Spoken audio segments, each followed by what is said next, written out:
This call is now being recorded. Bueno, acá entonces estamos en la última clave, que es cortita y parece simple. Bueno, es simple, pero es quizás es la que resume todo, ¿no?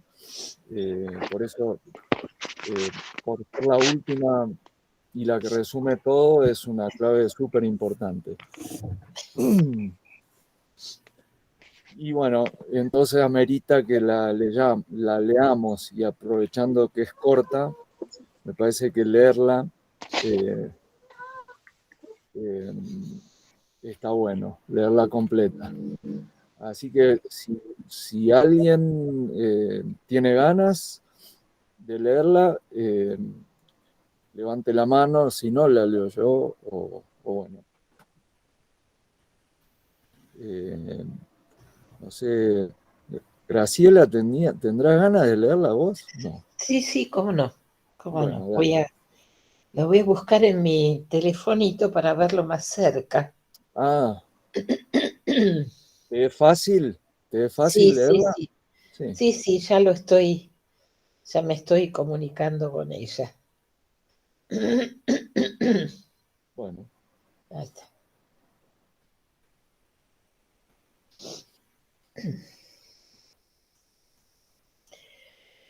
El juicio interno, la verdadera moral. El ser humano usa comúnmente la palabra juicio en forma muy liviana, como si en realidad tuviera juicio y relacionándolo con el concepto de moralidad. Sin embargo, desde el punto de vista hermético, nosotros decimos que el verdadero juicio es algo mucho más profundo y complejo y nada tiene que ver con la moralidad. Hay gente que vive preocupada de la moral, de observar puntualmente las reglas de la ética aprendida, cuando niños y afirmadas posteriormente, preocupadas de la moral de observar puntualmente las reglas de la ética aprendida, cuando niños y afirmadas posteriormente por la sociedad de turno. No obstante, gran parte de estos comportamientos morales existen únicamente basados y cimentados por el temor al castigo. Imaginemos por un instante que desapareciera el poder judicial, el orden y las leyes que protegen a los ciudadanos, la policía, los jueces, etc. ¿Qué pasaría entonces? Por ejemplo, un individuo que era un dechado de virtudes, ¿sería ahora capaz de no robar, de no abusar de otros seres, de controlar sus estados pasionales, de no dañar a terceros, de no violar, destruir lo ajeno, dominar a los débiles?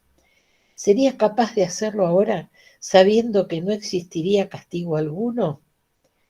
Vamos más lejos aún y supongamos que pudiéramos asegurarle a ese individuo que tampoco va a ser castigado por Dios o por alguna potencia invisible, de que no hay castigo alguno para él, haga lo que haga, ¿será entonces capaz de ser moral?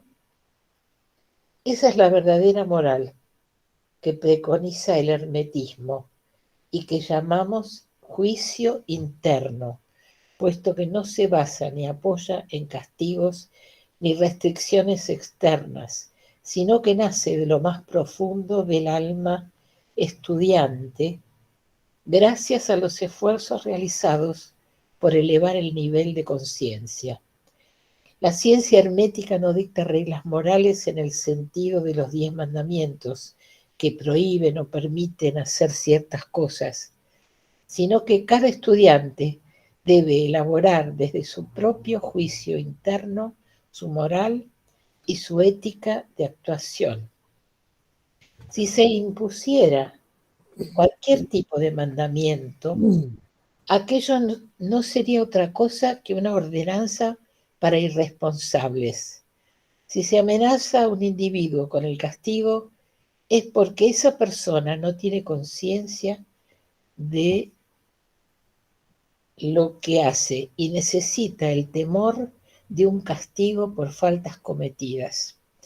El sujeto responsable no necesita de ninguna amenaza y por lo mismo su moral es mucho más sólida y más estricta, puesto que la persona sabe muy bien lo que hace. El juicio interno no forma parte de los condicionamientos del estudiante, es decir, no es producto de la cultura, como la ética o la moral, sino que pertenece a la parte esencial y no programada de nuestra verdadera identidad superior. La ética y la moral son siempre y en todas partes del mundo fenómenos artificiales cuyos conceptos carecen de generalidad para distintas sociedades o lugares de la Tierra, puesto que la vida en distintos países o entre diferentes sociedades varía muchísimo. Así, la moralidad por ellos creada también es muy despareja y contradictoria. Lo que es moral en Oriente puede ser inmoral en Occidente y viceversa. La moralidad consiste en tabúes, es decir, restricciones o exigencias, a veces sensatas en su base, o que jamás ha tenido un significado, puesto que se crearon sobre una base ficticia en el terreno de la superstición y de los falsos temores. Todo hermetista debe llegar a tener absolutamente claro cuál va a ser su ética y su concepto de lo correcto y de lo incorrecto, lo cual no va a estar basado en consideraciones de tipo emocional, sino en la observación y el conocimiento de las leyes naturales, logrando así una moral reflexiva, no impositiva. La moral hermética o juicio interno emana siempre de la perfección espiritual del individuo y se basa en verdades vivientes que pueden cambiarse, modificarse, transformarse y evolucionar, y que se respetan por comprensión y no por castigo. El señor Gurdjieff se refería al concepto de juicio interno de la siguiente forma. La gente gusta mucho hablar sobre la moralidad, pero la moralidad es mera autosugestión. Lo que hace falta es juicio interno. Nosotros no enseñamos moralidad, enseñamos la manera de hallar el juicio interno. A las gentes esto les produce desagrado. Dicen que nosotros no tenemos amor. Se trata sencillamente que nosotros no fomentamos ni la hipocresía ni la debilidad.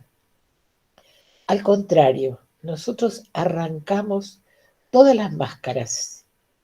Aquel que desea realmente la verdad no hablará de amor o de cristianismo,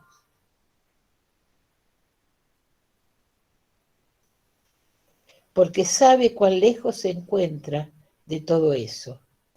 La enseñanza cristiana es para los cristianos, y cristianos son solamente aquellos que la viven, o sea, aquellos que lo hacen todo conforme a los preceptos sentados por el Cristo.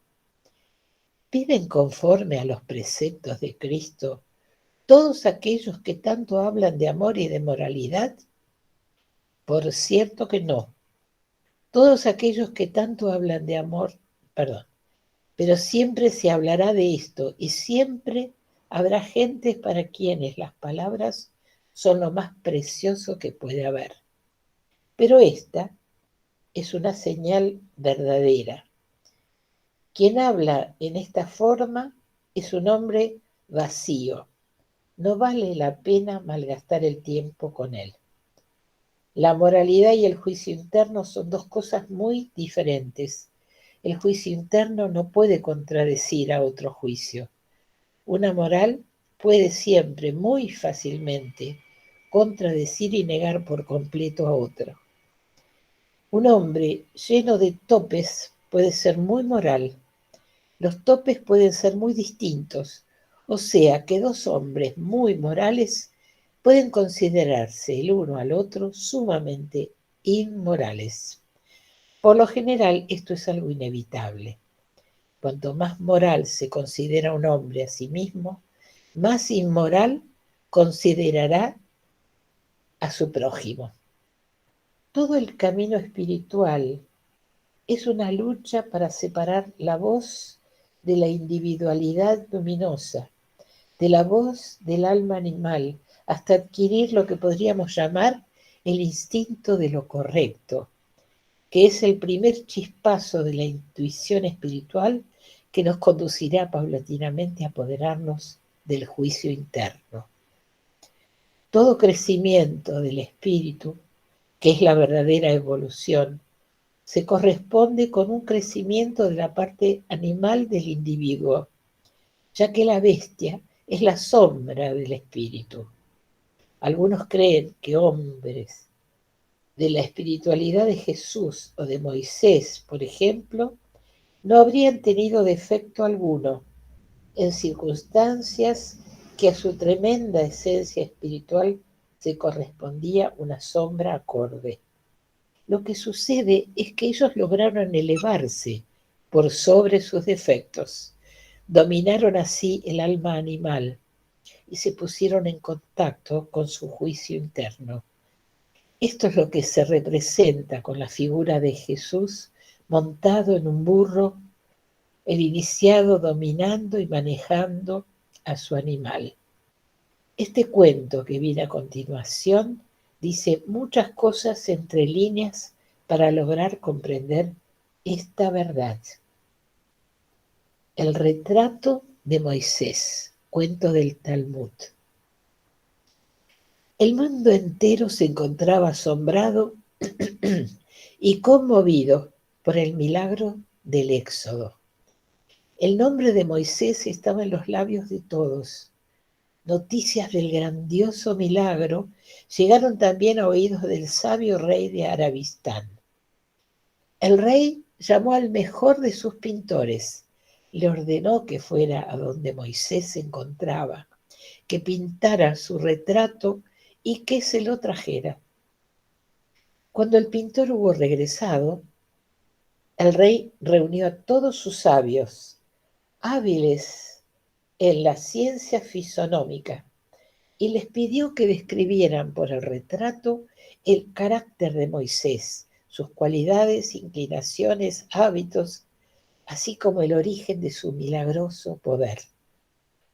Señor, respondieron los sabios, este es el retrato de un hombre cruel, soberbio, ávido de riquezas, poseído por el ansia de poder y por todos los vicios que hay en el mundo.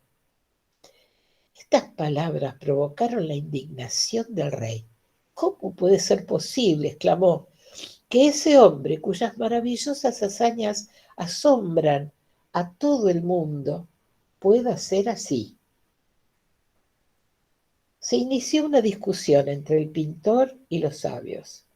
El pintor afirmaba que el retrato de Moisés había sido pintado en la forma más fiel posible, mientras los sabios mantenían que ellos habían determinado el carácter de Moisés absolutamente de acuerdo con el retrato. El sabio rey de Arabistán decidió comprobar cuál de las partes en disputa tenía razón. Y él mismo partió para el campamento de Israel. Desde el primer momento el rey pudo comprobar que la cara de Moisés había sido retratada con la mayor fidelidad por el pintor. Al entrar en la tienda del hombre de Dios se arrodilló, hizo una reverencia y contó a Moisés la discusión entre el artista y los sabios. Al principio, hasta que vi vuestra cara, dijo el rey, pensé que el artista había pintado mal vuestra imagen, pues mis sabios son hombres de mucha experiencia en la ciencia fisonómica. Ahora me he convencido de que son hombres sin ningún mérito y de que su sabiduría es vana e inútil. No, respondió Moisés, no es como vosotros pensáis. Tanto el pintor como los fisonomistas son hombres de gran mérito, y tanto uno como los otros tienen razón. Sabed que todos los vicios de los que han hablado los sabios me fueron asignados por la naturaleza, y quizás en un grado muy superior al que ellos han encontrado en mi retrato.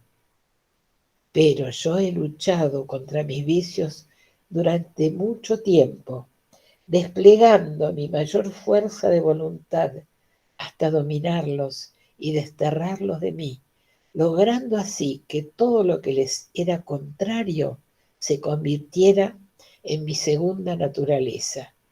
Y en esto estriba mi más grande orgullo.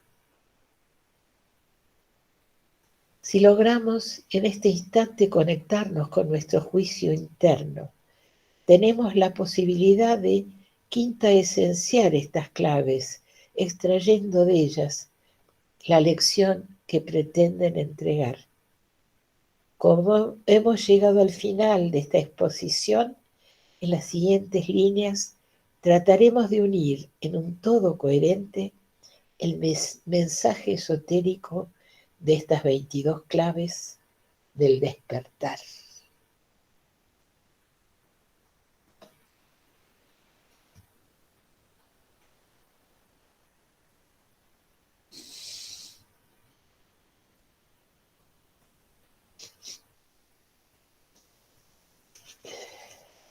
Muchas gracias, Graciela.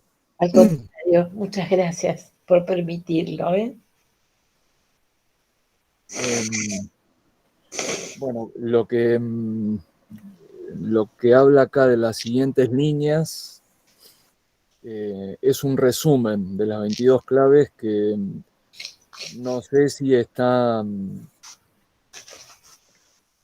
no está impreso en lo que mandó Fran, que algunos ya lo tienen, otros no lo tienen, pero la idea es que cada uno tenga su cuadernillo de claves impreso, ¿no? Qué bueno. Sí. De alguna manera ya lo vamos a ir haciendo llegar para los que no lo tienen. Acá, por ejemplo, le falta Marley, así que Marley en cualquier momento lo recibís.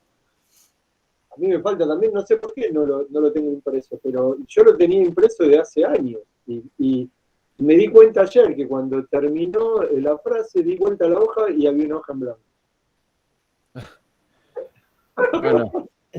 Bueno, pero ahí Fran hizo impresiones para todos, así que Buenísimo. ya te va a llegar. Buenísimo. Buenísimo. Pero bueno, la impresión creo que llega hasta acá. Lo que viene después lo vamos... No, creo que se las agregué. ¿también? Seguro que están agregadas las conclusiones. Buenísimo. Genial. Espectacular. Sí, porque Bueno. yo me acuerdo que se llamaba la conclusión final, ¿no? O algo así. Claro, la conclusión final, sí.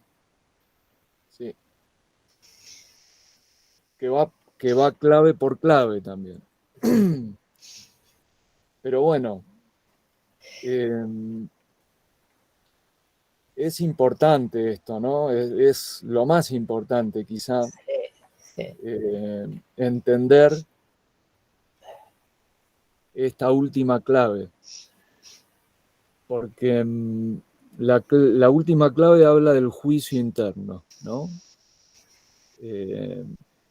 Y bueno, lo que está bien desarrollado con el cuentito este de Moisés es que nosotros nos manejamos usualmente con el juicio externo, no con el juicio interno, ¿no?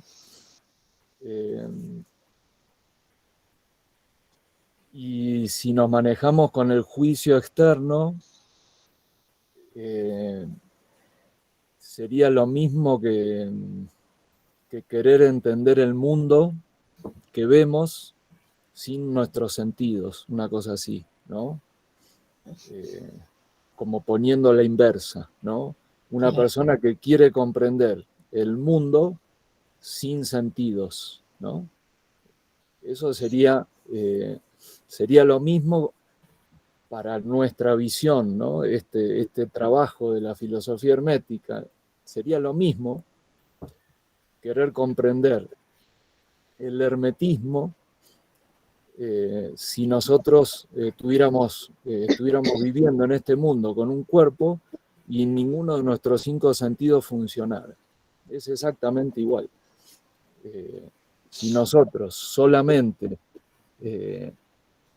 juzgamos las cosas por el juicio externo, nunca vamos a entender nada realmente de lo que es el mundo real. Vamos a entender simplemente los reflejos y a la larga se nos va a hacer un embrollo todo. Por eso es importante, de alguna manera, intentar polarizarse en el juicio interno, no en el externo. Este juicio interno, ¿no? Yo pensaba que seguramente se va haciendo en la medida en que uno va comprendiendo más la vida, ¿no? Quiero decir, cuando alguien es muy jovencito o un alma muy jovencita, no tiene muchas ideas de lo que está bien y que está mal. Y cuando uno va creciendo llega un momento, me parece, que tenés como cosas que pueden decirte lo que sea, pero hay una cosa interna de uno que dice, no es así, o aunque sea así, para mí no es así. Sí, sí, pareciera que en muchos casos, cuando uno actúa con el juicio interno, choca, ¿no? Choca con lo externo, choca con el juicio externo. Sin embargo, habíamos hablado un poco de que el mundo reflejado justamente es un reflejo de algo, ¿no? No está ahí porque sí, no tiene una causa en sí misma, es un reflejo, ¿no? Es un efecto de algo. Pero el mundo externo se puede convertir, si uno lo sabe ver, ¿no? En una manera de inferir el interno. Por eso, por ejemplo, a mí siempre me interesó mucho el tema astrológico, ¿no? Desde hace un montón de años. Y haciendo un paralelo de lo que sería una carta astrológica, ¿no? De un individuo, de un nacido a este mundo, se podría hacer un paralelo con esta clave, pensando que una carta astrológica podría ser como el retrato que hizo el artista de Moisés, ¿no? El tipo lo dibujó fiel a lo que veía. Eso también se puede ver en una carta. En una carta astral uno podría llegar a interpretar lo que es la persona, ¿no? Pero en realidad esos son los condicionamientos, los condicionantes de la persona. Entonces, lo que hay dentro de uno no se refleja. O sea, el juicio interno no se refleja. Solo se reflejan los condicionantes, ¿no? En una carta natal pasa lo mismo. Lo que se ve en la carta natal es un reflejo, es un condicionante de lo que verdaderamente es uno, ¿no? Y uno es su juicio interno. Eso es uno. No es el externo, es el interno. Si uno logra comprender esto, realmente tiene el camino allanado en un montón de aspectos, ¿no?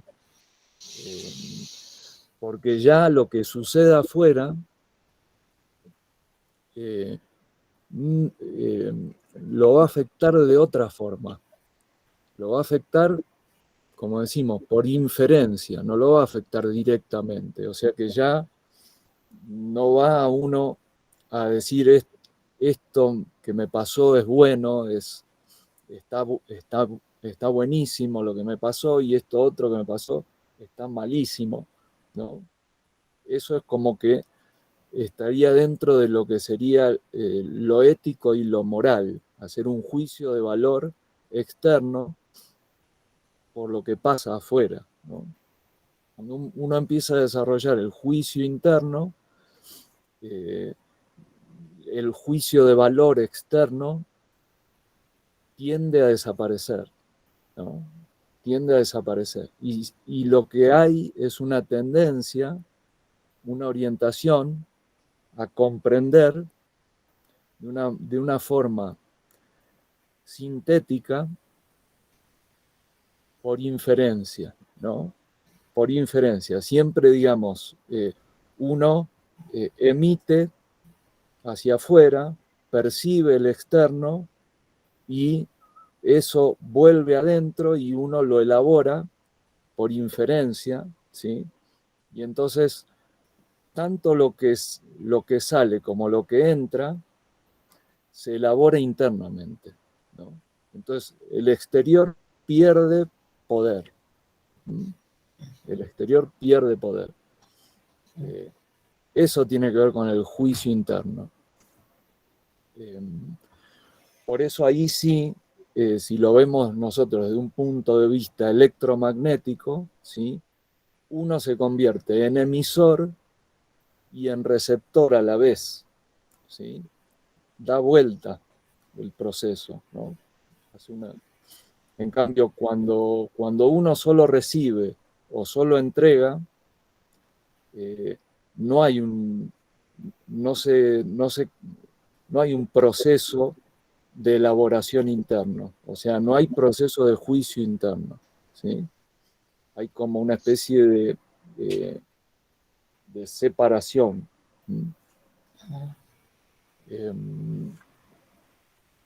Willy, Sí. Acá en la clave, en el final de la clave, dentro de las cosas que pone como un valor externo es la moral. ¿Por qué? Porque la moral tiene diferentes maneras de ser vista, depende de dónde hayas nacido, de culturalmente, cómo te hayas criado, hasta geográficamente, de dónde estés. Y es algo externo. Con lo que te sugiere o te induce a llevarte por tu juicio interno. ¿Eso no convierte a cada artista en un ser individualista? O sea, no hay un dogma, entre comillas, general. Vos tenés que guiarte por tu propio juicio interno, que es diferente el mío, del tuyo, del de Eduardo, somos todos diferentes. Pero ¿no te convierte en un ser individualista? En un principio, probablemente. Puedo decir, estaba pensando que una vez alguien dijo que somos seres únicos e irrepetibles. Y de alguna manera el proceso es individual.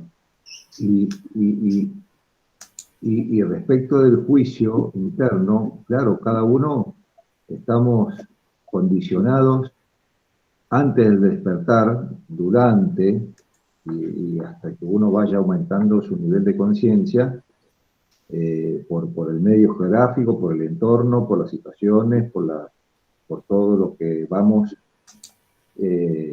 incorporando a través de los sentidos, de los 5 sentidos, ¿no? Pero cuando empezamos a despertar en conciencia, creo que ahí empieza el trabajo grupal. Ahí empieza el encontrarnos en la frecuencia que nos va, no sé si igualando sería el término, pero que nos va haciendo como, es que volvemos al todo, y si somos parte de un todo, en algún momento nos alineamos y nos unimos. Claro, yo iba a ese punto. Si vos, por ejemplo, dentro de los juicios externos, de la moral o de la ética, entre comillas, hablaron de las leyes. Entonces, si yo te digo que hay una ley, la ley para todos es la misma. Olvídate del lugar geográfico. Yo digo que está penalizado robar. Está penalizado robar para todos los que estamos en este grupo.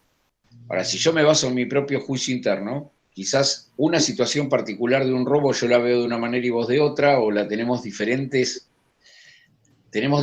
tamices cada uno para entender qué pasó en esa situación particular. Lo cual me convierte en un ser individual y a vos también, ¿qué es eso? Somos únicos e irrepetibles y tenemos nuestro propio juicio interno, abarcados dentro de un todo, no regidos por la ley universal o la ley escrita o la ley moral que está fuera nuestra.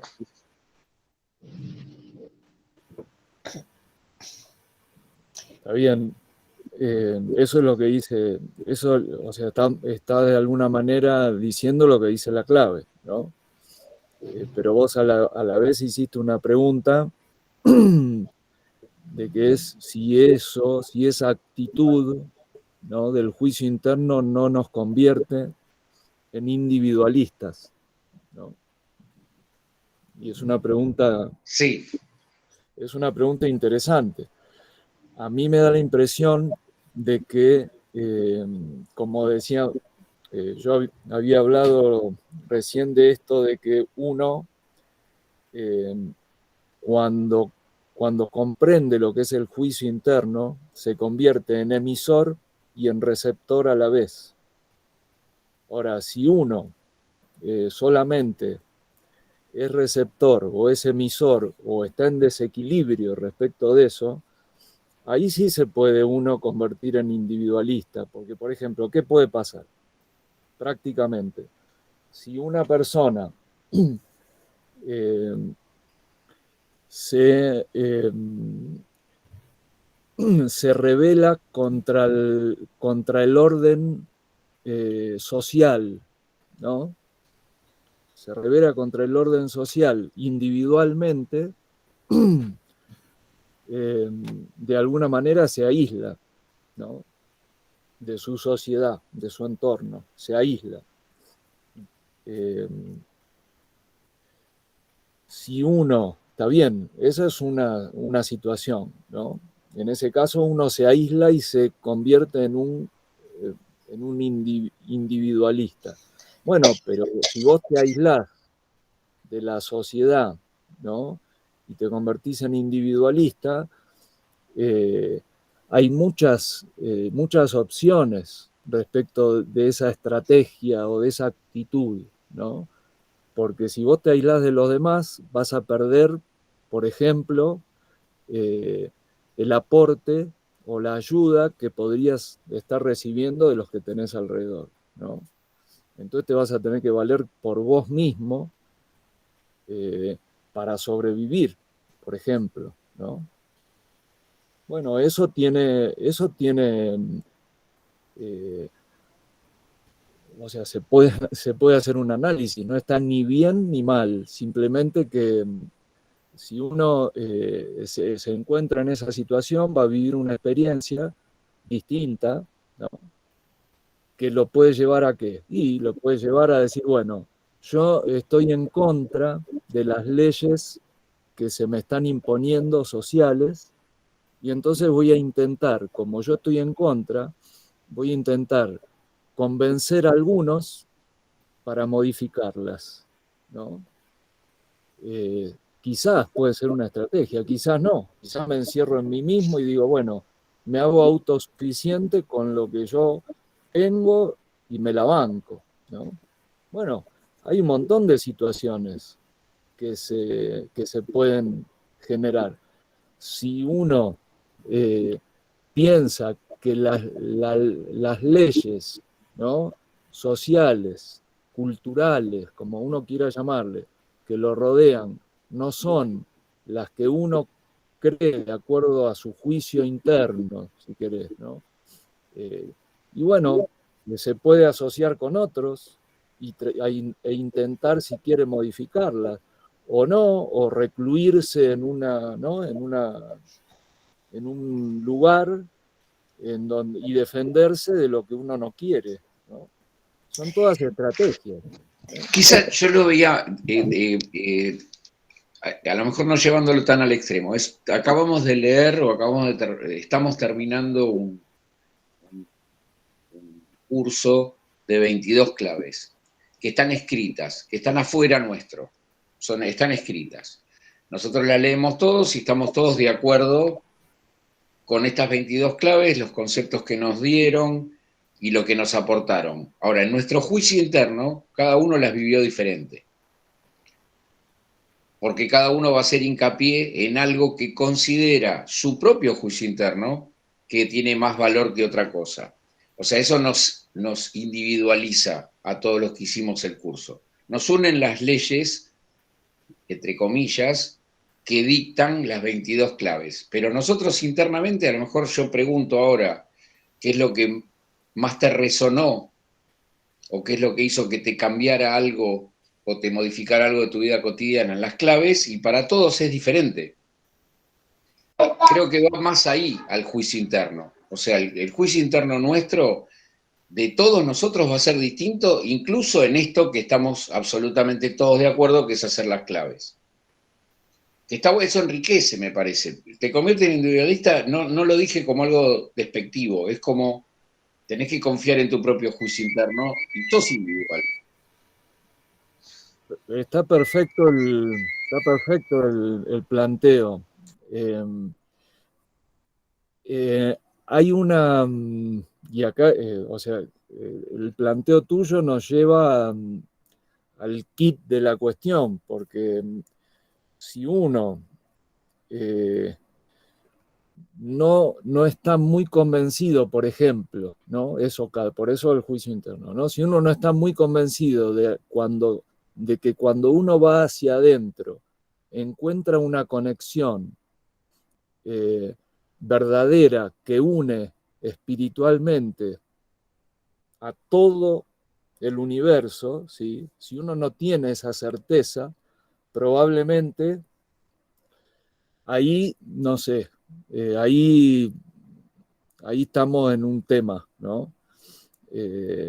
Si no hay una certeza de eso, como sea, significa que no hay una certeza que existe una verdad unificadora, ¿no? Una verdad de origen, ¿no? Si eso no fuera así, entonces, bueno, no sé, ya ese es el kit de la cuestión, digamos, ¿no? Bueno, pero eso sería una cuestión de fe, de fe y de anclaje, o decir, bueno, yo a partir de esto, que lo siento, no sé, empieza un camino, un proceso, una búsqueda. Claro, ¿dónde uno se apoya con esas cosas, ¿no? Porque ahí volvemos entonces, porque dijimos que la ética y la moral, bueno, de acuerdo a las claves, ¿no? También habría que buscar un filósofo, ¿no?, que nos explique bien, que nos defina bien la ética y la moral. Justamente estaba escuchando un debate entre dos filósofos el otro día, fabuloso, sobre el tema del aborto, ¿no? Muy bueno, muy bueno. Después se los recomiendo, se los puedo linkear. Porque ahí habla un poco de eso, ¿no? De la ética y la moral a nivel filosófico, lo que significa, ¿no? Pero bueno, nosotros acá no vamos a entrar tanto en definir esas palabras, sino en querer entender un poco por dónde va esta línea de la filosofía hermética, ¿no? El juicio interno está relacionado con con una, digamos, una unidad interna que es espiritual, ¿no? Que nos conecta con el espíritu, que nos une al espíritu. Eso tiene que ver con el juicio interno. Cuando uno va hacia afuera, justamente, o cuando uno se basa en juicios externos, pareciera que se aleja de esa unidad espiritual interna, ¿no? Ese es un poco el concepto. Recordaba, Oli, dale, Graciela. Bueno, hay tres. Está Ana, está Graciela y está Fran. Dale, Graciela, vos. bueno, estaba recordando en un libro de Alice Bailey, hay un dicho de Buda, es más largo, pero sintéticamente lo que dice es no creer absolutamente en nada, ni las tradiciones, ni las religiones, ni lo que dicen los sabios, etcétera, etcétera, si no pasa por nuestra razón y nuestra conciencia. Y bueno, y yo pensaba qué importante es saber quién es uno y de esa manera conectarse con el entorno, ¿no? Como decir, la verticalidad de ser con la vida de relación.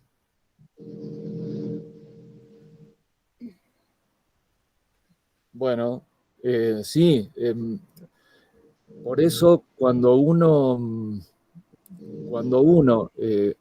empieza a hacer ese trabajo, ¿no? De mirar para adentro y del juicio interno, lo que empieza también es a reconocer en los que tiene más cerca sus afinidades. Eso es muy importante, ¿no? Reconocer en los que tiene más cerca sus afinidades. Pareciera, yo lo digo por lo que vivimos hoy, ¿no? Como sociedad. Hay una sensación de que hay una verdad impuesta afuera, ¿sí? Y uno se siente muy pequeño, ¿no? Con su propia verdad, con su propio juicio interno, y a veces se siente como avasallado por lo que quiere imponer la sociedad. Entonces, ¿cuál es, a mi entender, ¿no? ¿Cuál es una estrategia válida? Bueno, uno empezar a vibrar y a relacionarse o a compartir su juicio interno con los que tiene cerca, ¿no? Para poder realmente intercambiar de forma sincera entre pares, pero de igual a igual, porque si no, si uno se tiene que enfrentar directamente con un poder impuesto, impersonal, que le dice a uno lo que tiene que hacer y que uno no sabe bien ni de dónde vienen esas órdenes, ¿no? Entonces, eso se presta para someter a la gente. Esto hablándolo como una especie de estrategia que uno puede utilizar, ¿no? Cómo uno hace para compartir, como decía Ale, para uno no quedarse como un paria, ¿no? Individualista en su juicio interno solo, ¿no? Bueno, justamente ese es el trabajo, ¿no? De alguna forma intentar expresar el espíritu, expresarlo, para poder también reconocer alrededor los que también están intentando hacer lo mismo. Una cosa así. Y Bueno, sí, es tu caso, ¿no? Es tu caso. Y nosotros que, claro, digamos, yo unimos... hablo por mí siempre. Sí. Yo hablo por mí, no puedo hablar por otro. Uno tiene que hablar por uno. No, pero me refiero que en tu caso está eso, esa idea como nueva, y que al proponerla al grupo, digamos, no estás aislado, sino que vamos creciendo juntos con vos. ¿no? Pero que este ejemplo de lo que vos decías antes, cuando hay alguien que le surge una cosa nueva, si no quiere estar aislado, puede proponerlo y si hay otros que resuenan, ahí empieza a modificarse en la sociedad misma, ¿no? Yo, yo creo que ese es un camino interesante para transitar. Sí. Y es Acá, como, no sé si Fran querías hablar o Ana quería hablar acá también. Dale, Ana. Bueno, no, yo lo que quería decir que esta última clave habla del juicio interno, pero las 21 anteriores proponen distintos trabajos para que uno vaya metiéndose en cada capa de defensa, psicológica, heredada, de todas esas capas que nosotros traemos desde niños. Entonces, el juicio interno llega al final de todos esos trabajos propuestos y que van eliminando juicios externos, juicios heredados. No es que uno llega a decir el juicio interno y metemos toda la sociedad y todo el clan familiar y todas esas cosas. Entonces, uno no puede evaluar cuál es el real juicio interno del espíritu hasta que no se hagan todos los trabajos propuestos por las claves realmente en conciencia. O sea, se hace una vez por semana porque tenés toda una semana en donde el cerebro empieza a reconectarse de otra manera con sus pensamientos.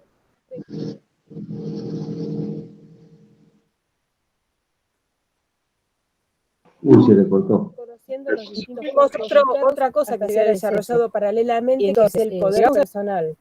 Tenemos un discernimiento, un juicio interno y un poder personal, pero si faltan alguna de esas cosas, algo va a quedar confuso. Si no tenés una claridad, como decís, esto es así, porque tu espíritu te está diciendo esto es así, aunque vos no veas a nadie que refleje esa verdad que vos estás sintiendo internamente.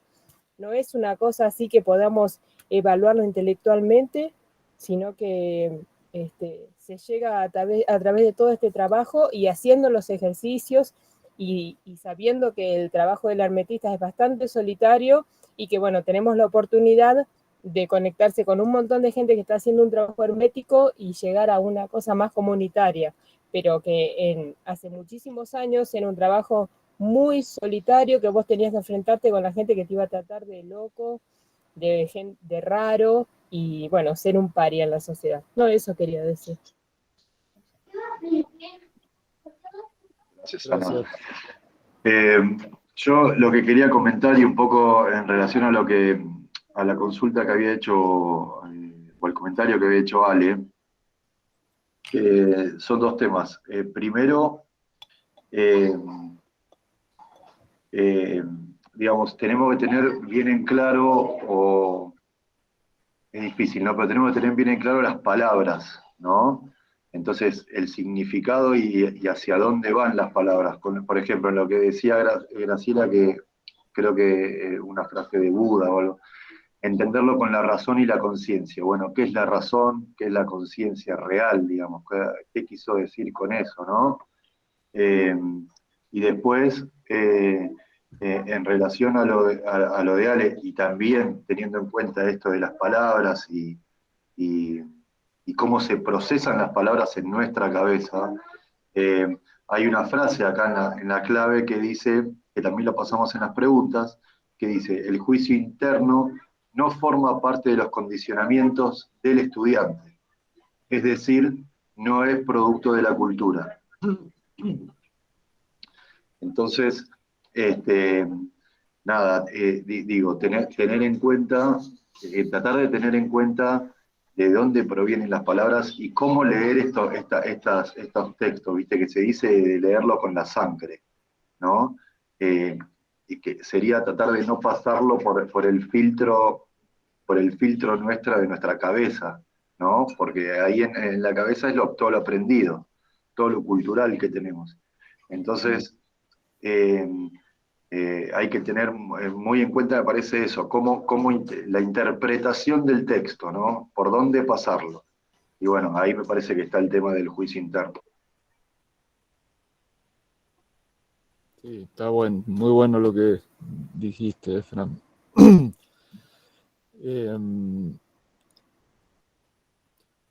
Sí,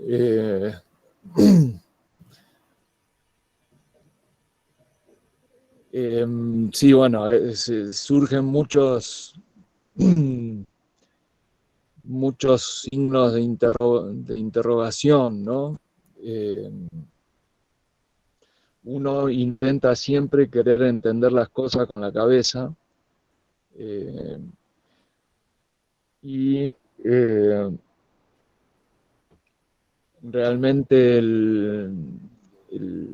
lo que vos decís respecto de que leer con la sangre las cosas significaría que cada palabra, ¿no? Cada palabra que uno lee debería leerla como con una linterna, ¿no? Para que la palabra no se convierta, o sea, no tenga más poder, la palabra misma o el lenguaje mismo no tenga más poder que la sangre propia, ¿no? Uno siempre tiene que, por eso, siempre por eso yo lo que decía recién respecto de que uno es el emisor y a la vez es el receptor, ¿no? Pero primero es emisor, después es receptor. Si uno primero es receptor y después emite de acuerdo a lo que recibe, probablemente ya esté con un condicionamiento, llamarle cultural, llamarle, ¿no? Social, como quieras, ¿no? Primero uno sería como emisor, ¿sí?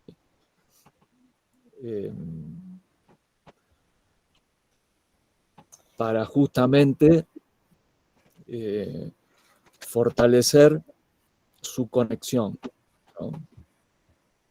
Ahora, conexión, y uno dice, bueno, ¿y conexión con qué? Porque si no tengo nada afuera con qué conectarme, ¿con qué me voy a conectar?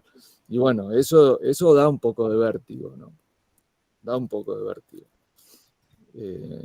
Pero bueno, son todos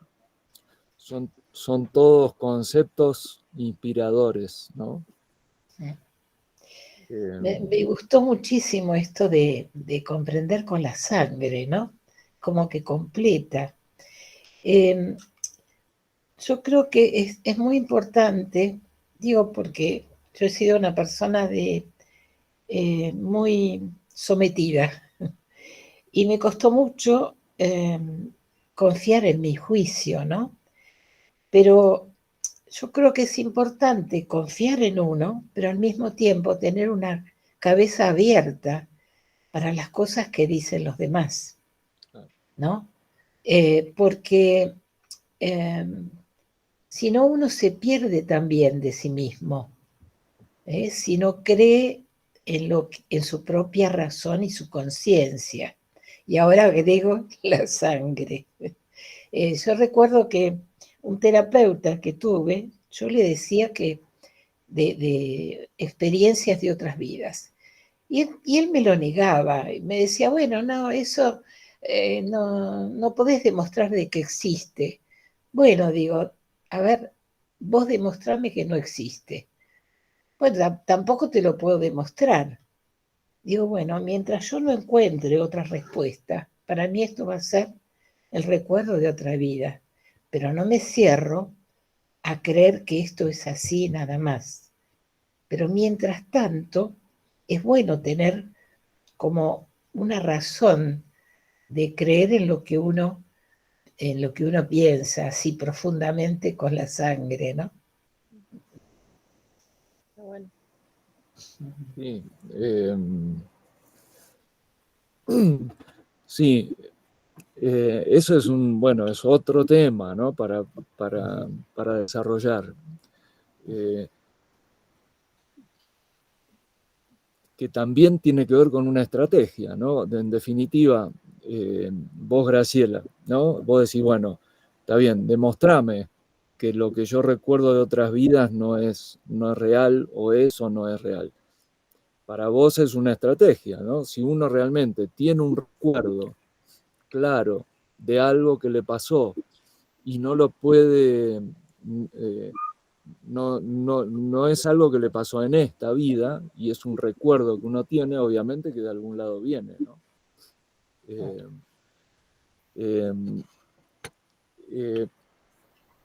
Eso es claro. Ahora, quizá uno podría pensar, si yo aprieto un poco más la rienda, ¿no? Por ahí voy a poder ver esa misma experiencia pasada de otras vidas, la voy a poder ver más cercana todavía en esta. Sí, sí, claro. Entonces, de alguna forma uno va sintetizando y reduciendo eso, ¿no? Esa amplitud de otras vidas y de otras vidas, la propia actual, ¿no? Tal cual. Quizá por ahí viene por ahí viene la razón, no digo que esté ni que esté bien ni que esté mal, pero por ahí viene la razón quizá de que en el cristianismo, ¿no? O en el catolicismo, no sé si en el cristianismo, en el catolicismo, en algún momento de la historia, no sé en qué concilio fue, pero sucedió, que se dejó de hablar de reencarnación, ¿no? Se cortó esa especie de herramienta, ¿no? Del alma, se la cortó.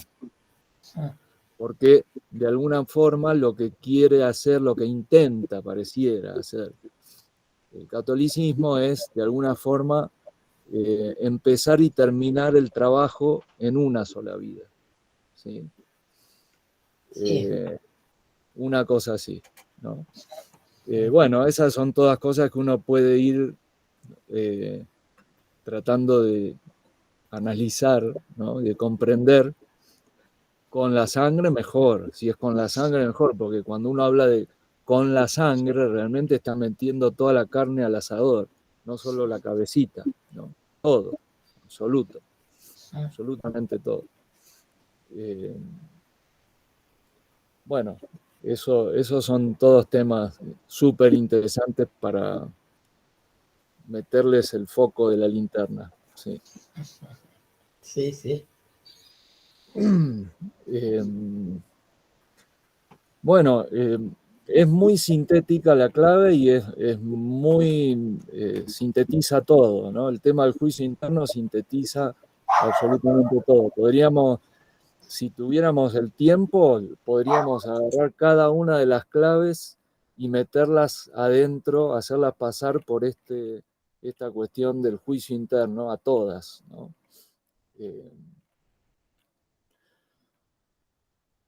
Así que... Willy, sí.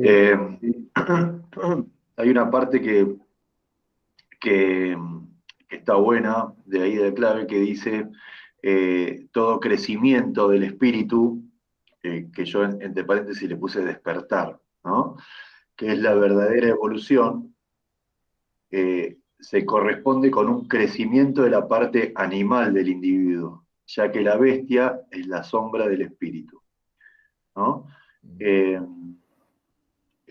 Bueno, me parece que hace referencia a esto de que, viste que al parecer es como raro, porque a medida que vos vas avanzando es como que das paso para adelante y para atrás, o sea, es como que va para los dos lados, no sé, es como que crece un lado o despierta un lado y también despierta el otro, ¿viste?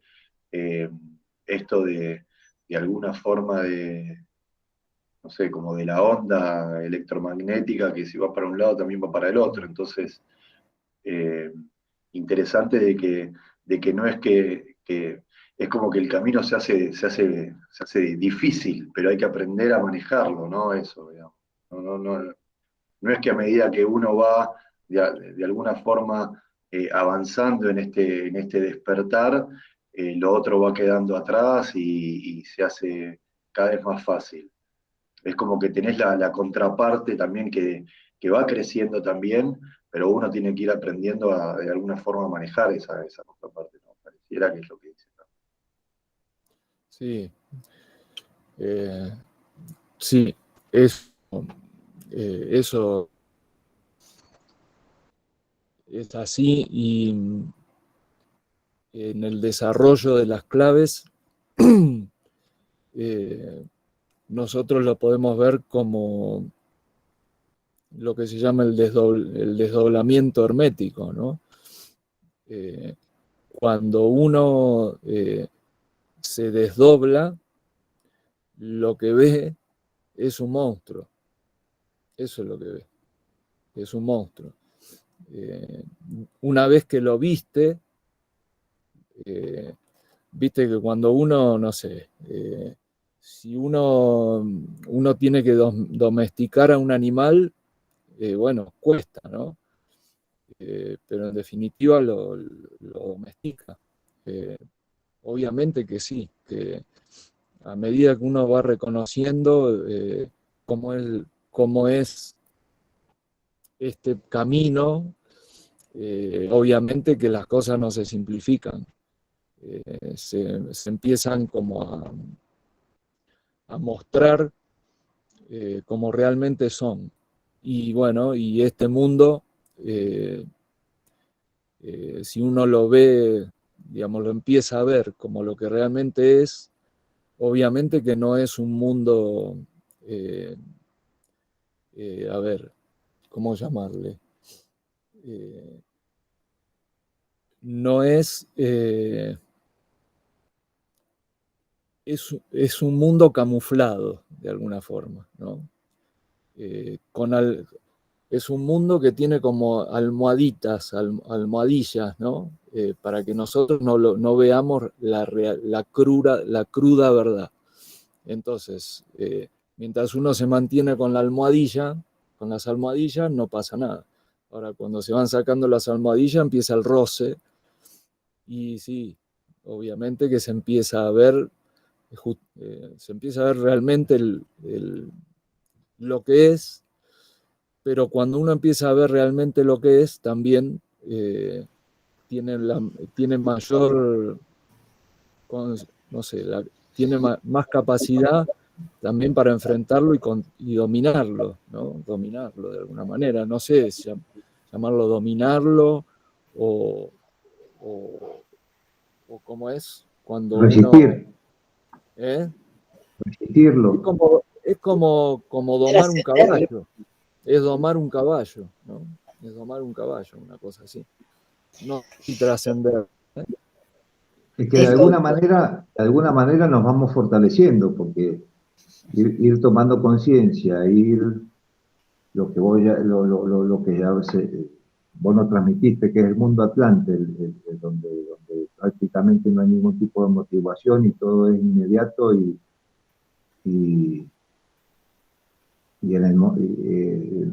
sin ningún tipo de vuelta, ¿no? Aparece la fortaleza para resistir, para avanzar, para traspasar, en definitiva, pasar el Valle de la Muerte, ¿no? Sí, ahora que ya que estamos, Indio, hay un ruido por ahí. No, ya que estamos, lo que vos comentaste el otro día, pero no sobre el tema de las claves, me parece. Comentaste quién es Atlas, ¿no? Sí, ¿Quién es sí, Atlas? Bueno, está bueno porque Atlas es un Atlante, ¿no? O sea, en la mitología, ¿no? Es un personaje que tiene que ver con los, ¿cómo le llaman? Con los gigantes. Lemurio. Sí, ¿cómo son estos? Bueno, no es un humano, es un gigante que se dice que como que sostiene el mundo, ¿no? Que fue Bueno, condenado a eso. claro, sostiene el mundo.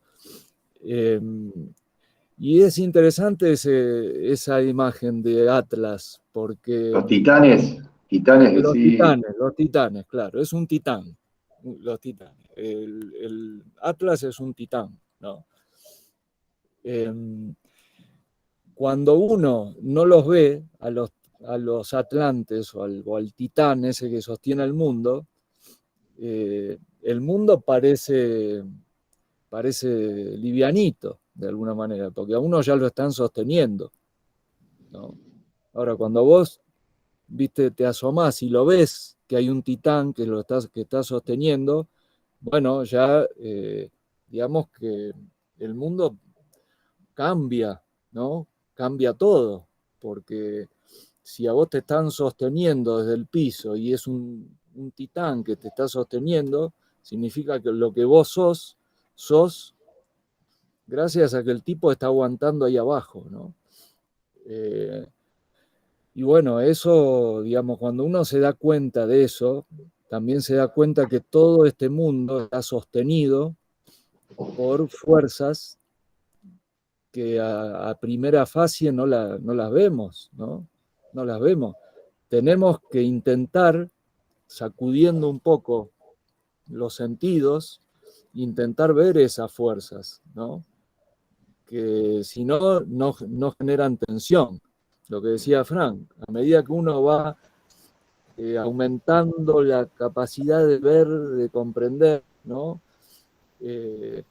Empieza a haber tensiones porque te empezás a dar cuenta que hay cosas que no se sostienen en sí mismas. Hay alguien que las sostiene, ¿no? Uno se cree que está todo bien, pero no está todo bien, ¿no? Eso tiene que ver, con eso tiene que ver. Me venía esto de Francisco cuando el otro día decía si el infierno estaba aquí, ¿no? Y es una buena pregunta, es una buena pregunta. Si llegara a estarlo, ¿no? Si llegara a estarlo, pareciera que entre todos los humanos nos pusimos de acuerdo para ocultarlo. Y nos pusimos de acuerdo para ocultarlo generando cultura y civilización. O sea que Me adelantaste, Willy, yo quería hablar de la cultura. nosotros, ¿Cómo? al encarnar, al nacer en este plano, a lo mejor es al revés, ¿no? Nos mandaron al infierno. Sí. O elegimos lo que siempre parece que es interesante es que, digamos, hay una especie de apasionamiento que no se debiera perder, esté uno donde esté, ¿no? Una especie de fuerza interna que realmente, si uno se conecta con la vida, ¿no? Que está más allá de esta, es apasionante lo que sucede, ¿no? Esa especie de permanente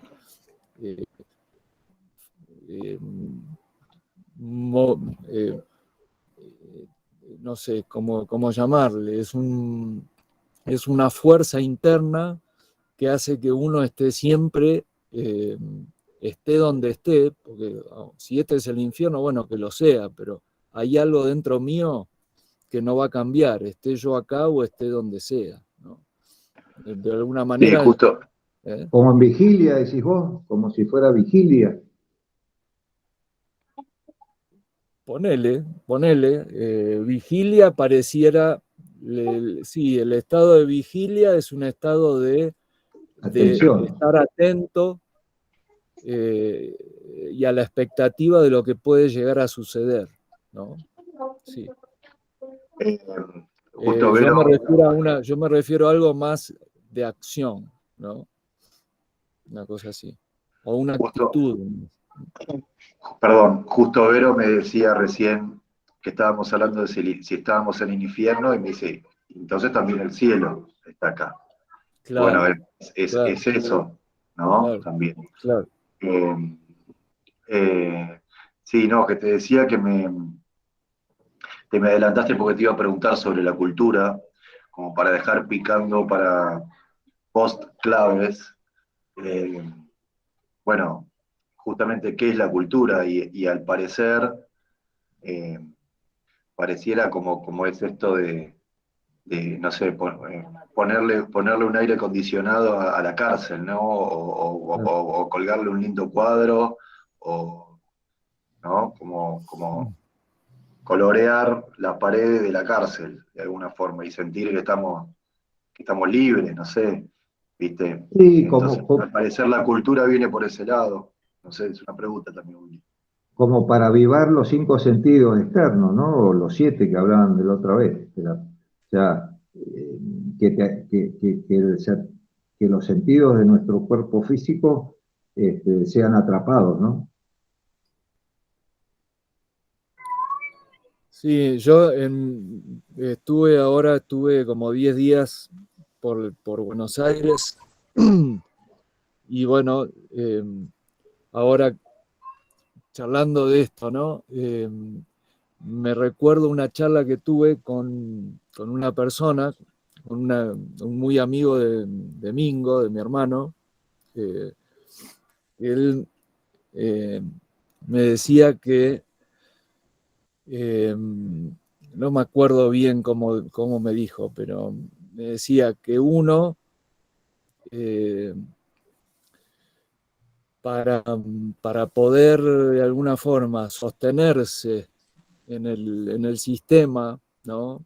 Hablábamos un poco de la economía y sostenerse uno en este mundo, en la parte económica, de alguna forma tiene que serle útil, servirle de alguna manera a alguien para que ese te lo reconozca con ¿no? Con algo, porque si uno no lo hace, eh, no, no sobrevive dentro del sistema, una cosa así, ¿no? Entonces, por qué traigo esto, no? Porque obviamente que cuando uno está metido dentro de un sistema, tiene que adaptarse a las reglas. En el momento en que uno empieza a desobedecer las reglas, se empieza a salir. Y eso implica justamente estar acostumbrado a ciertas reglas y ya al uno salirse tenés que empezar a moverte con otras reglas, pero te moves con otras reglas en otro sistema, ¿no? Y eso implica cierta sensación de, ¿no? de inseguridad, lo que comentaba en algún momento también Yanni, con esto de que él estaba en una situación como de más independencia laboral, pero que eso también le traía un montón ¿no? de intríngulis, ¿no? de situaciones. Bueno, es un poco así la cosa. Si uno se empieza a dar cuenta que hay una especie de decorado, ¿no? De decorado, de una cárcel con decorado, y uno empieza a ver empieza a identificar el decorado, y lo único que le queda es ver la cárcel. Si uno siente así mente, y bueno, va a querer empezar a ver la manera de salir, ¿no? Eh, pero bueno, uno está donde está por algún motivo, ¿no? Eh, Sí, yo quisiera, buenísimo lo que decís, y esta semana pasó que un amigo también le pasó lo mismo, o sea, renunció a un trabajo que tenía que era buenísimo.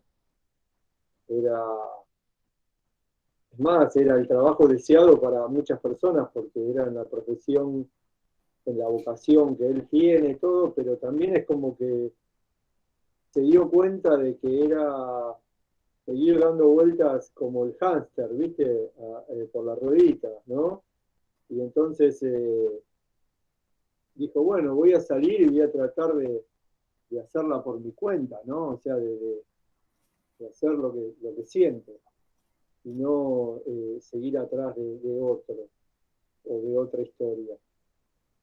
Y con respecto a la cultura, para mí, la cultura es una palabra que engloba muchas cosas, pero más que nada la cultura es la capacidad que tiene el hombre para asimilar el arte, me parece.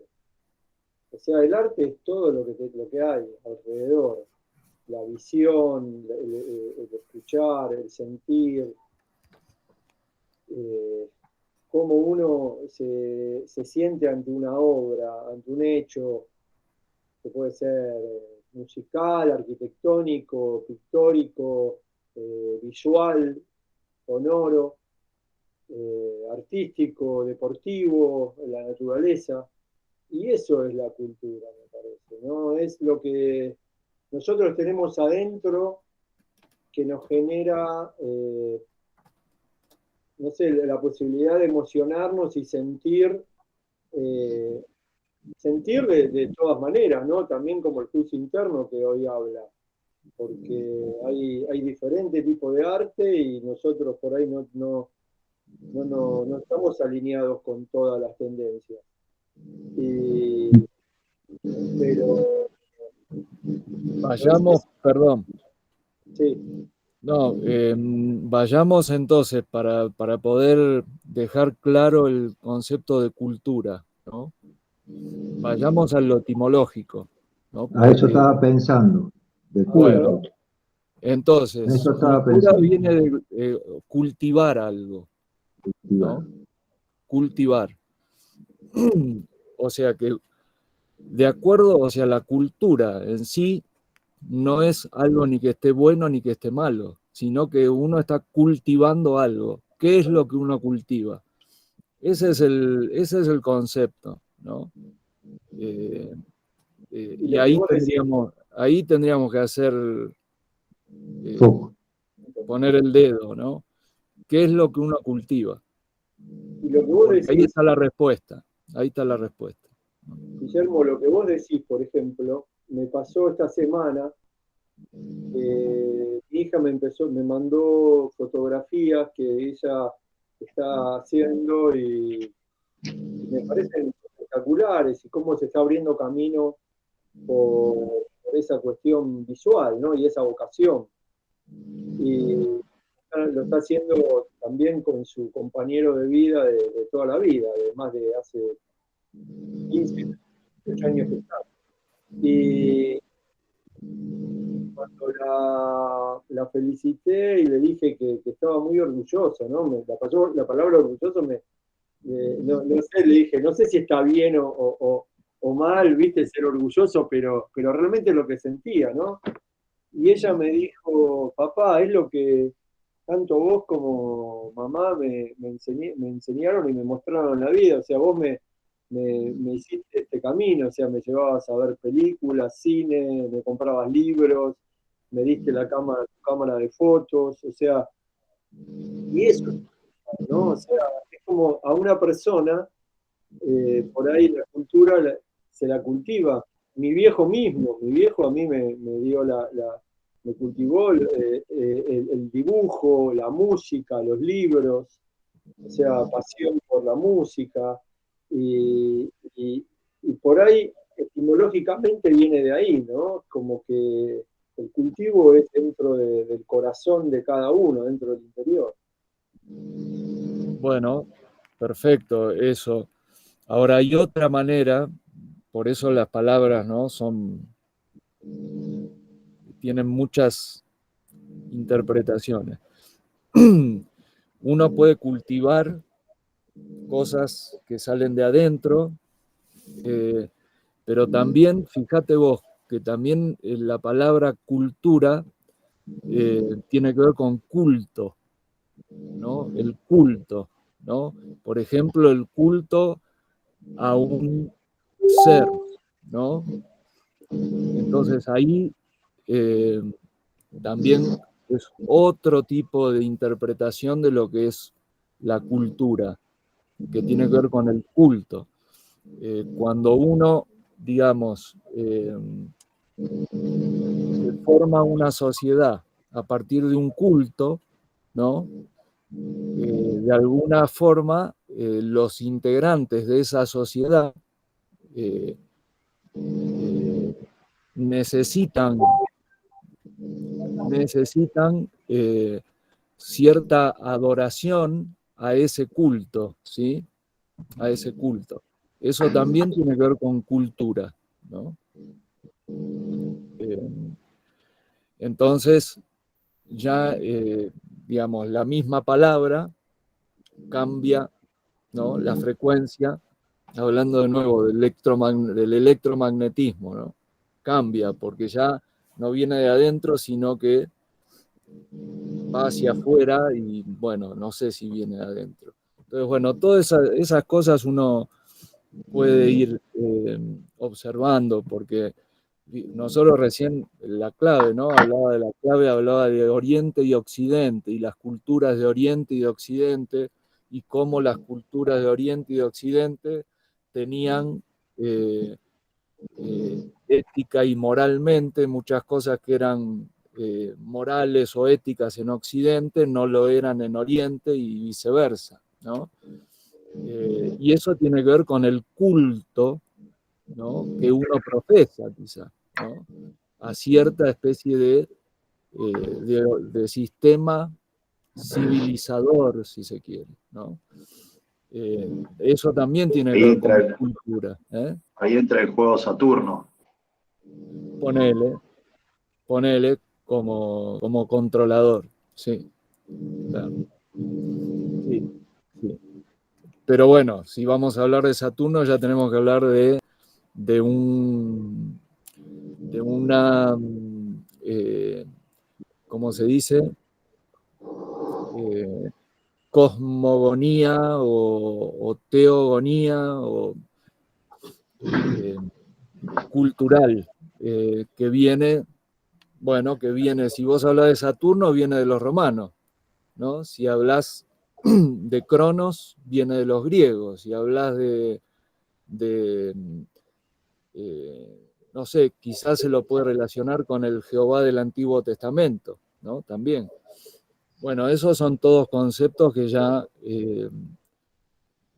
sí están relacionados con el tema de lo cultural, sí. Cultural decimos porque uno viendo o estudiando un poco el tema mitológico, ¿no? Indio, vos hablabas el otro día de los mitos, sí, puede sacar un montón de información, ¿no? Respecto de lo que son los dioses y el Olimpo y, bueno, todo eso es muy interesante, ¿no? Y eso tiene que ver con la cultura, justamente, sí. Pero también cultura es el agricultor que cultiva la tierra, ¿no? También es cultura, ¿no? En los mitos, ¿no? En la mitología, cuando Júpiter o Zeus destrona a su padre, que era Cronos, Saturno, Cronos, lo destrona, lo manda a la tierra, ¿no? Lo manda exiliado, como se dice, desterrado a la tierra. Y el tipo tiene que ponerse a trabajar en la tierra, cultivar, ¿no? Y ahí empieza de nuevo la cultura, ¿no? Está interesante eso. Porque ahí está Saturno y está la cultura también. También podríamos decir que el arte de vivir formaría parte de la cultura, el vivir, ¿no? Sí, sí. Hay También se puede decir que la alquimia, ¿no? Ahí cuando decís el arte de vivir, la alquimia relacionado con lo que se llama la gran obra o el gran arte, ¿no? A la alquimia también se le llama la agricultura celeste, ¿no? Bueno, también tiene mucho que ver con eso. Sí. Qué lindo, me encantó. Sí. Y bueno, esos son todos conceptos que están dentro de lo... volviendo un poco también a lo que habla, porque acá estamos tocando muchas escuelas, ¿no? Con estos conceptos estamos tocando muchas escuelas, porque cuando nosotros hablamos de las escuelas gnósticas, ¿no? Hablamos de un camino que reconoce un mundo de la materia creado, que también, si uno habla de un mundo de la materia creado, para crear cosas hay que cultivarlas, ¿no? Hay que cultivarlas para crearlas. Pero siguiendo esa línea, ¿no? de lo gnóstico, si uno quiere salir de esa creación, ¿no? Quiere salirse de esa creación, entonces tiene que, de alguna forma, frenarles, quitarles digamos, la conexión, ¿no? Bueno, no sé si se va a entender ahí la cosa, pero entonces, de alguna forma sería como cortar el ciclo, ¿no? de permanente, digamos, el ciclo reproductivo dentro de ese mundo, ¿no? El ciclo creativo, ¿sí? Pasa eso, en los mundos como este, pasa naturalmente porque la materia no se sostiene de forma verdadera, se sostiene de una forma relativa. Entonces, por eso es que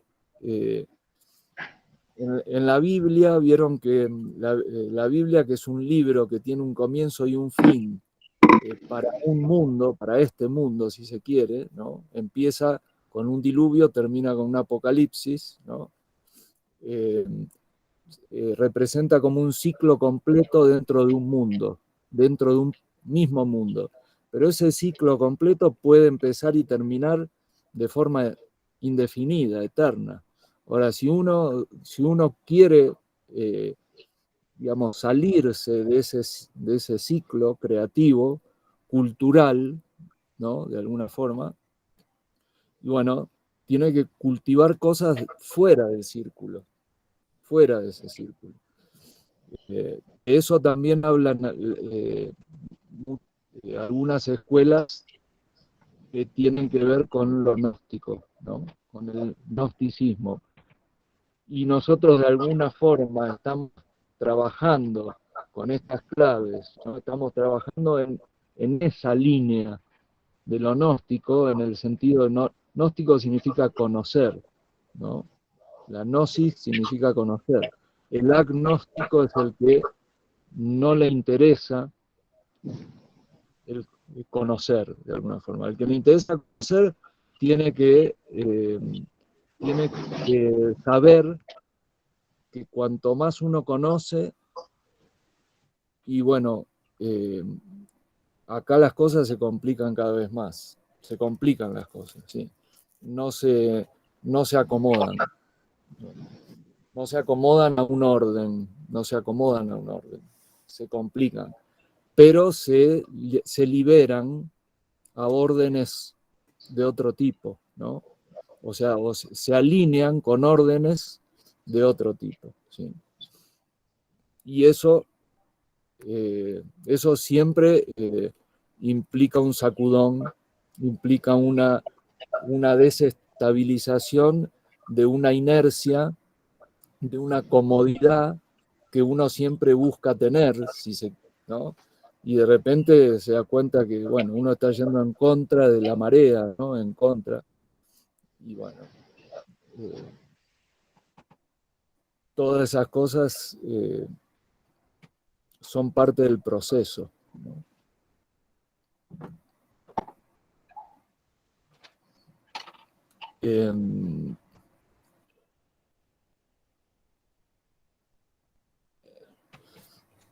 Bueno, no sé, si quieren cortamos acá. Creo que le dimos bastante vuelo a la clave. Si quieren cortamos acá y bueno, no sé, ahora estamos terminando, así que tenemos que darle un cierre de alguna forma, o podemos darle el cierre la semana que viene, no sé, eso, Frank, no sé qué te parece. Estaría bueno la semana que viene hacer la conclusión. Bien. El cierre, Willy. Sí. Y bueno, y capaz que podemos llegar a organizar algo, ¿no? Algo de nuevo, si da el cuero. Sí, era la vencida. Y puedo ir, ¿viste? Pues, vamos, ya. Y bueno, vayamos craneando un poco eso en la semana y vemos a ver qué sale. Estaría buenísimo. Por favor. Dale, dale. La verdad que la perdí toda, ¿viste? Al que no aparece hace rato es Emiliano, no sé en qué andará. Sí. Emi y Romy. Y Romy por ahí. Sí. Bueno. En la semana. Muchas gracias. ¿Cómo? Bueno. Chau, gente. Buen domingo. Gracias, Willy. Gracias. Buen domingo. Fuerza, Ceci. Fuerza, Ceci. Chau, chicos. Gracias a todos. Gracias a Buen domingo, buena semana. Gracias.